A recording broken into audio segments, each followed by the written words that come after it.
कोटद्वार, वादों का शहर या वादों का कब्रिस्तान। अरे भाई कोटद्वार वालों, याद है या भूल गए? कितने साल हो गए? 10, 20 या उससे भी ज़्यादा।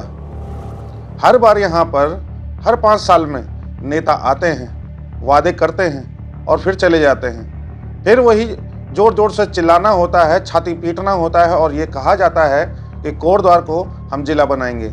उनके हर बार के मैनिफेस्टो में ये वादा होता है, वो भी अव्वल नंबर पर होता है। लेकिन उसके बाद होता क्या है? सत्ता हाथ लगते ही आंखें मूंद ली जाती हैं। पहले एक सरकार आती है, वो कहती है कि पिछली सरकार ने कुछ नहीं किया। फिर दूसरी आती है, वो कहती है इससे पिछली वाली ने तो और भी कुछ नहीं किया। फिर तीसरी आती है, फिर चौथी आती है और छाती पीट पीट कर कहते हैं कि हमने तो काम कर ही दिया था, बस पिछली सरकार ने अड़ंगा लगा दिया। मौजूदा सरकार भी वही पुराना राग अलाप रही है, वही अपनी डपली अपना राग। हम तो करने ही वाले थे, हमने तो फाइल भेज दी थी, लेकिन dash dash dash dash dash. आगे आप समझ गए होंगे कि उस डैश में क्या आता है। अरे बाबा, जब आप सत्ता में हैं तो आप क्या कर रहे हैं, और जब पिछली सरकारें सत्ता में थी तो वो क्या कर रही थी? सवाल तो आप सभी से है। लेकिन कोटद्वार की जनता अपने आप को आज भी ठगा हुआ सा महसूस कर रही है, छला हुआ सा महसूस कर रही है। मैनिफेस्टो में वादा करना क्या वोट लेने तक ही सीमित था क्या, या उससे आगे बढ़कर भी आपने एक कदम आगे बढ़कर कुछ कार्य करना था?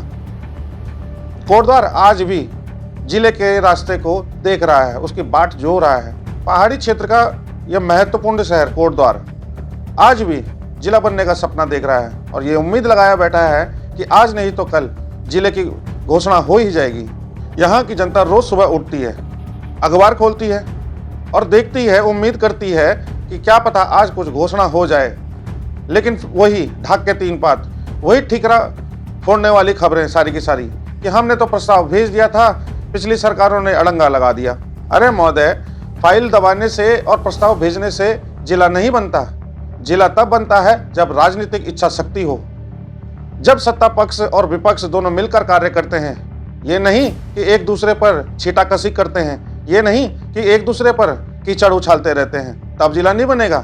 मौजूदा सरकार को तो खास तौर पर मिर्ची लगनी चाहिए, क्योंकि उनके मैनिफेस्टो में तो सबसे प्रथम नंबर 1 अव्वल दर्जे पर यह लिखा हुआ था कि कोटद्वार को जिला बनाएंगे। परंतु शायद वो मैनिफेस्टो भी चुनाव जीतने के बाद अब कूड़े के ढेर में पड़ा होगा, या डस्टबिन में पड़ा होगा, या अलमारी के कहीं नीचे पड़ा होगा, या फिर चाय की ट्रे में पड़ा हुआ होगा, क्योंकि सत्ता के नशे में शायद ध्यान नहीं रहा। कोटद्वार की जनता आपसे अब यह सवाल पूछ रही है कि कब तक चलेगा पिछली सरकारों को दोष देने वाला यह ड्रामा?